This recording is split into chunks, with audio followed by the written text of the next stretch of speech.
The grand castle of Alander stood tall under the morning sun, its white towers glowing like quiet fire. Inside those walls lived Queen Liana, a young woman who had ruled since her father passed away years ago. People loved her because she was kind and fair, a queen who listened to her people and cared for their peace. She was strong on the throne, yet gentle when she spoke to a child or a farmer. But behind her calm face, she often felt lonely. Power filled her life, but it had taken away her freedom to simply be human. Her marriage had been her one act of rebellion against that loneliness. Adrian was not from a royal family. He was a man of simple birth, from a small village far from the capital. He worked once as a historian, copying old books and fixing broken records for local schools. When the queen had visited his town to oversee a new library, it was Adrian who had welcomed her, speaking carefully, shyly, but with respect that felt honest. She had remembered that. Unlike all the noblemen who filled her court with flattery, Adrian had looked her in the eye as if she were a person, not a crown. Their friendship had grown quiet and patient. He did not chase her title. He asked her questions about history and about the way kings had once ruled with kindness, not fear. For the first time in years, Liana felt seen not as a ruler, but as a woman. When she finally asked him to marry her, the court had nearly fallen silent with shock. An ordinary man as the queen's husband. Disgraceful, they whispered, but she ignored them. Here once. She wanted truth instead of titles. At first, Adrian's place in the palace felt strange to those around him. Servants bowed too deeply, unsure of his status. Lords spoke to him as though testing the power of his new name. But Adrian never played their games. He stayed simple and polite, spending most of his days in the castle gardens or reading in the library. He rarely showed anger and never raised his voice. Many thought him weak. Some even said the queen's marriage had been a mistake. Liana never believed that. The calm that he brought into her life was worth more than any crown's approval. Yet deep inside, sometimes she wondered about the quiet mystery around him. His eyes carried a stillness she could not explain, as if he had seen far more of the world than he ever told. There were times he looked out at the horizon and grew silent, as though remembering something old and heavy. When she asked, he always smiled and said softly, "It is nothing, my love." But she always sensed there was more behind that answer. One night, sitting together near the balcony, she asked Adrian if he ever missed the life he had before. He thought for a long moment before replying. "Every past life teaches us something," he said. "But not all lessons are meant to be spoken. Some are meant to be lived again in a better way." His words confused her, but there was comfort in the way he said them. He reached out and brushed her hand, and for a heartbeat. She thought she felt warmth stronger than the fire near them, a pulse that almost hummed beneath his skin. But when she blinked, the feeling was gone. Her days were full of duties. New laws, trade meetings, defenses along the borders, ruling a kingdom was endless work. But the strange storms that had begun to appear over distant towns worried her most. Lightning that glowed blue, thunder that lasted too long. Farmers claimed that the earth itself moaned before rain fell. The royal guards thought it only bad weather. Liana felt it was something else, something creeping beneath their peace. Adrian's behavior began to shift as well. He often went walking alone at dawn, speaking to no one. He watched the storms too, eyes narrowed, lips pressed together, as if he understood them. Liana wanted to ask him what he saw, but somehow she feared the answer. It was like watching a door in her own home she had never noticed before, and now she was afraid to open it. Still, she trusted him. When fear touched her mind, she reminded herself that this was the man who had stood by her side in silence while others judged her. The man who asked nothing of her but a little honesty and peace. She could not let doubt spoil what they had built together. One evening, as the light faded into silver across the sky, Adrian came to her study. He carried no smile. His face was calm, almost too calm. "Liana," he said, "dark days are coming sooner than you think." Before she could ask what he meant, a distant roar shook the castle walls. The sound rolled through the marble like thunder trapped inside stone. The queen froze, heart pounding. "What was that?" she whispered. Adrian looked toward the window where flashes of strange light painted the clouds red. His eyes changed too, just for a second, like distant stars waking in the dark. Then he blinked, and they were ordinary again. "Keep your courage," he said quietly. "The time you always feared has come." The castle of Elarander trembled that night. The sky was covered with thick black clouds that twisted and rolled like living smoke. The sound that shook the walls came again, louder this time. It was not thunder, and it was not the wind. It was something heavy, deep, and endless, like the cry of the earth itself. Liana ran to the highest balcony, her heart beating fast. Below her, the torches of the city burned like hundreds of small stars. People were leaving their homes, looking to the sky in fear. A strange red light flickered across the clouds, bright and sharp. The queen had seen many storms during her life, but never one like this. The air itself felt alive, pressing against her skin, whispering through her hair. Adrian appeared beside her, silent as always. His face was calm, though his eyes looked older than usual. The queen turned to him, searching for answers. "What is happening?" she asked, her voice tight with worry. He did not reply at once. Instead, he watched the sky as if he were waiting for something. Finally, he said, "It has begun. What has slept beneath us for centuries has woken." Liana frowned. "What are you speaking about? What has woken?" "The deep power," he said softly, "the one tied to the first kings of this land. I hoped it would never rise again." The queen stepped back, confusion filling her heart. "You talk as if this is a story from a forgotten book. You must tell me what you mean. My people are afraid." "I am afraid." Adrian looked at her then, his eyes full of care. "If I tell you everything now, you will not sleep again. You must trust me. The danger that has returned is old, and I know how to face it." Liana wanted to argue, but the sound outside grew stronger. Pieces of stone fell from the towers. A soldier ran into the hall, breathless and shaking. "Your Majesty," he cried, "the river burns with light. The bridges have cracked, and the southern gate glows red as if fire has touched it." The queen rose without fear in her eyes, though inside she trembled. "Call the guards," she said. "Light the warning bells. Bring the people to safety." Adrian looked at her with quiet pride. Even with terror rising around her, she led like a true ruler. He followed as she went to the great hall where the council waited. The nobles shouted, each giving a different command. Some wanted to flee, others to hide underground. A loud crash cut through their voices. The doors burst open, and a bright light filled the room. The ground shook again. The lamps went out, leaving only the red flicker of the sky outside. The air turned cold, then hot, then still. Liana could hardly breathe, as shapes began to form in the light dark moving shadows crawling along the marble floor. They looked like smoke taking the shape of men, but with no faces. The guards raised their swords and shouted. The creatures moved fast, their arms stretched long, their eyes blinking like fireflies. Steel met nothing but air. The blades passed through their dark forms like water. Panic filled the hall as the nobles screamed and fell back. Liana stepped forward, pulling the sword from her belt. She had never fought in war, but she had trained every morning, sparring with her soldiers. Now every lesson came back to her. She slashed the sword through the dark air, forcing one of the shadows to draw back. But another leaped from the ground, wrapping around an officer beside her. The man screamed as his body turned pale and dropped lifeless. Adrian stood still in the middle of the chaos.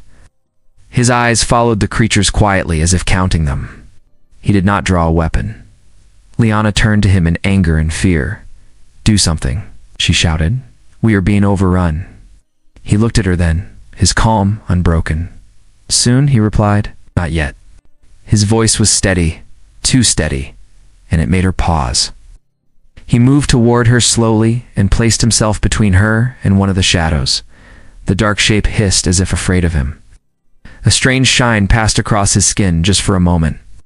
The creature froze, then vanished into thin air with a faint cry. The queen gasped. What was that? Adrian turned back to her, his face gentle once more. "They will not stop. This is only a glimpse of what is coming. You must stay close to me." Liana wanted to ask more, but another clash sounded from the courtyard. The smell of burnt stone filled the air. Through the broken door, she saw the garden covered in bright red light, flowers bending under invisible wind. It looked as if the heavens had opened above them. Adrian's eyes grew brighter now, faint and silver. He took a step forward, and the shadows near the hall seemed to pull away. Every soldier and servant froze, watching him. Liana whispered, "Adrian, who are you?" He turned his head slightly but said only, "You will know, my queen, when there is no choice left." Then another roar filled the night, shaking the world again. The sky split open, and all of Alarinder was bathed in stormfire. The storm covered the entire city, and the sky looked alive with fire and smoke. Every tower of the castle shook. Windows broke, and dust fell like snow from the high ceiling. In the great hall, Queen Lyanna stood close to Adrian, her sword still in her hand. The strange, dark shapes were moving again, slipping through the air as if made of shadow and lightning. The guards could no longer fight them. Their blades passed through the creatures as though they were cutting through a dream. Adrian looked calm in the middle of the storm. His eyes no longer looked like the eyes of an ordinary man. They shone with a soft silver light, enough to glow even in darkness.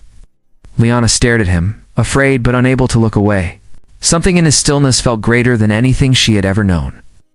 The air around him became heavy, thick, and warm. The flickering lights seemed to curve toward him as if he were their center. He took a single step forward.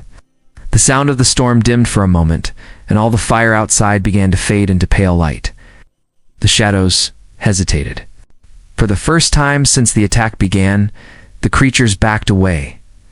Adrian's voice broke through the silence. It was not loud, but it carried across the room like music and thunder mixed together.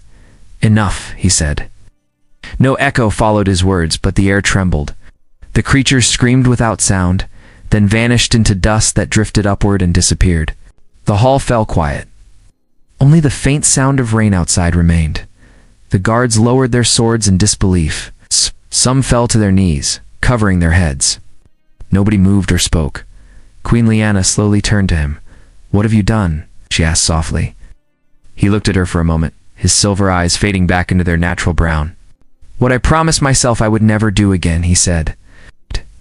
His voice carried both sorrow and peace. Lyanna could hardly breathe. "Who are you?" she asked again. Her fingers tightened on the sword hilt.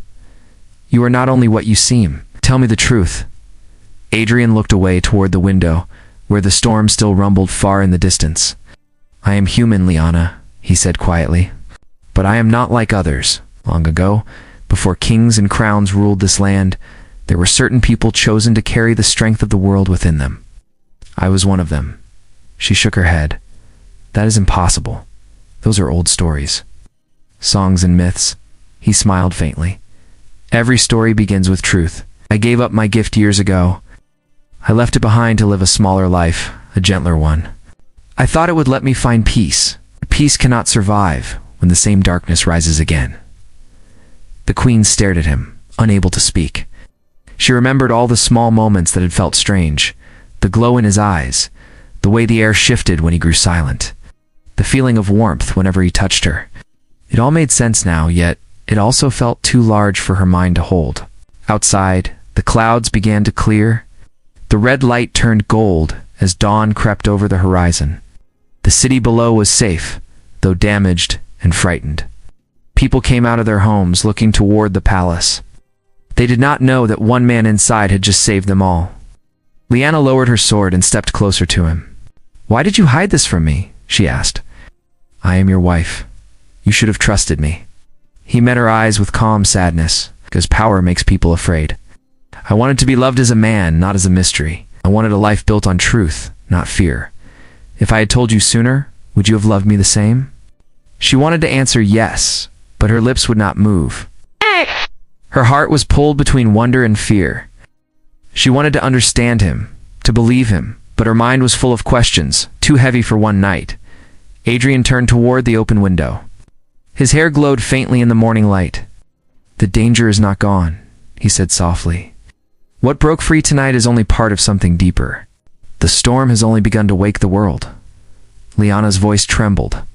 "Then what can stop it?" He looked at her again, the light in his eyes returning for a moment. "Only what made it sleep before," he said. "And that means I must face it again." Her hands shook. "No. You are speaking as if you will go alone." "I must," he replied gently. "This burden is mine, Lyanna. It followed me even when I ran. Now it has found me here, in the life I built with you. But I promise, I will not let it touch you, or this kingdom again." She reached for him, her fingers brushing his sleeve. Adrian, please, do not leave me in questions and silence. Tell me how to help. He looked down at her hand, then placed his over it. For a moment, warmth spread through her arm like sunlight. You already have, he said. You gave me a reason to fight again. Liana felt tears in her eyes. The world outside might have looked calm again, but she knew something far greater was still coming. She could feel it in the strange stillness of the air, the quiet that always follows before another storm. And now she knew that her husband was not only the man she married, he was the guardian of a power older than her kingdom itself. As the sun rose over the broken city, the queen and her mysterious husband stood side by side, silent, their hearts full of love, fear, and the weight of the truth that had finally been revealed. The next morning came quietly. The sky looked calm, but the land felt strange, like the world was holding its breath. The people of the city began to clean the broken streets, whispering about what they had seen. Some said the storm had a voice.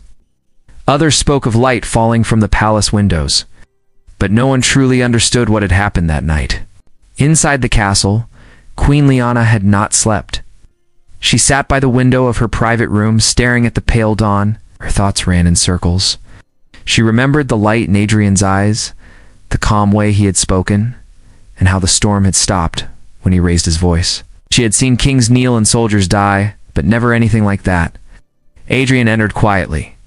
He looked tired, older even, though his face was calm as always. He carried a small cup of tea and placed it near her.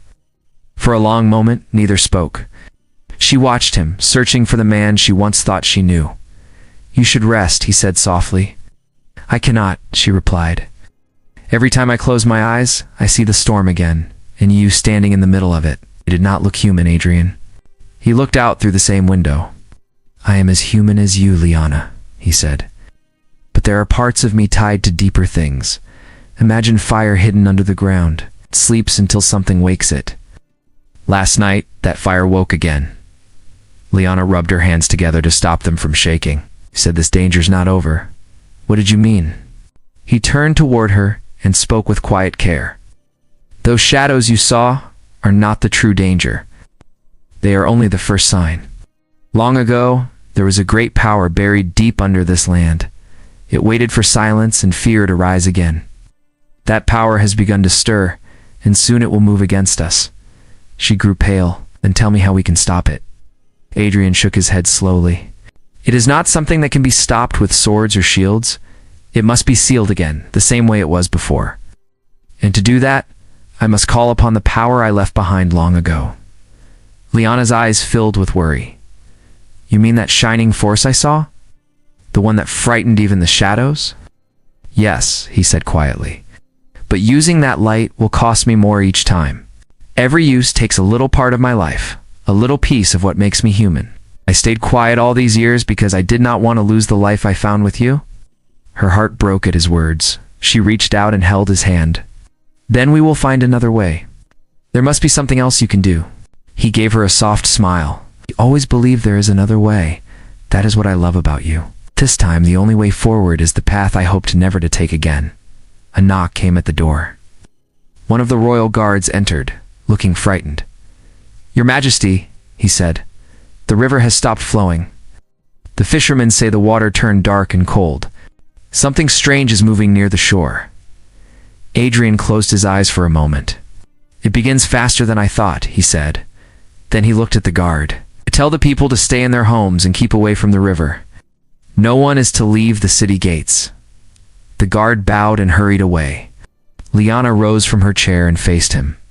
If you are going to face this danger, then I go with you. He hesitated. You cannot. She lifted her chin. I am queen. It is my duty to protect my people with you. Adrian stared into her eyes for a long time, then nodded. Then you must see what lies ahead with your own eyes. They left the castle together, walking through quiet streets. The city was half awake, people whispering behind windows. The sky had turned gray again, thick clouds gathering like bruises in the air. When they reached the river, Liana saw it. The water had gone still, frozen in place, even though it was not cold. The surface looked like a mirror made of smoke. Adrian stepped to the edge, kneeling down. He placed his palm over the surface, but instead of touching water, his hand sank into light. It rippled, glowing for a moment before returning to darkness. Liana felt the air tighten around her. "What is it?" she asked. "It is the core of what I once sealed," he said. "It sleeps deep beneath the world.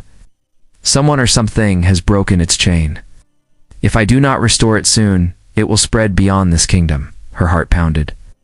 "Then tell me what to do." He looked back at her, his eyes filled with warmth and sorrow. "Stay with the people. Keep them safe. I will do what must be done, and I will come back to you." She stepped closer and grabbed his arm. "You will come back," she said, her voice firm but scared. "Do not promise me only safety. Promise me life." Adrian smiled faintly. "I promise I will try, with everything I am." He turned toward the river again. For a moment his body shimmered in the dim light. The wind began to rise, swirling around him, carrying a strange golden glow. Liana watched as it lifted his hair and cloak like quiet fire. The ground under her feet vibrated and she felt both fear and awe at once. Then, before her eyes, the man she had loved as a simple human began to shine brighter than the sun that hid behind the clouds. The earth responded with a low hum, as if the whole world knew who he truly was. And as the light wrapped around him, Queen Liana realized that the man she had married was more than fate or legend. He was hope itself, standing again in the place it had once been lost. The wind grew stronger around the river. Dust lifted from the ground and spun in circles. Sky dimmed again, as if the day itself was afraid to watch. Queen Liana stood a few steps away, her heart beating hard, watching the man she loved glow brighter with every breath. It was like looking at a sunrise made human. Air shimmered around him, warm and heavy, and the river began to move again, swirling in slow, wide rings. People from the nearby streets came running to the riverside. Soldiers stood frozen, unsure if they should go closer or kneel. No one spoke. Everyone could feel something great was happening. The light rising from Adrian's body reached the clouds. The storm that had been waiting above began to pull backward, breaking apart piece by piece. Liana called out his name. Her voice trembled. "Adrian." He turned slightly, his face calm but full of sadness. "Stay back," he said. "This is not a power meant for others to touch." She stepped forward anyway. "You said you would come back to me," she whispered. He looked at her through the light. "I will," he said. "But I must finish this first." The river's surface split open, showing darkness below it. It was not water anymore, but something deep and living. Strange, faint shapes moved under it, like shadows swimming in smoke. The ground rumbled beneath their feet. Adrian spread his arms wide. Soft golden light flowed from his hands into the air. It poured into the dark river like fire entering oil. The city shook again, but this time the sound was not of destruction. It was the sound of chains being pulled tight, of the earth closing what had been opened. The strange shapes in the water tried to rise, but the light around Adrian grew stronger and pushed them down. Liana watched him with tears in her eyes. She had seen courage before, seen men face death for her crown, but this was different. This was not bravery born of duty, it was love holding the world together. Every time he used his light, she saw a little more of his strength leave his body. "Stop," she cried. "You're fading." Adrian smiled gently, his voice faint but sure. "It must end now, Liana. If it closes tonight, it will never wake again. You must let me finish." She wanted to rush to him and pull him away, to save him from whatever pain he was hiding behind that calm voice. But something deep inside her told her to stand still and believe in him. He had given her peace once.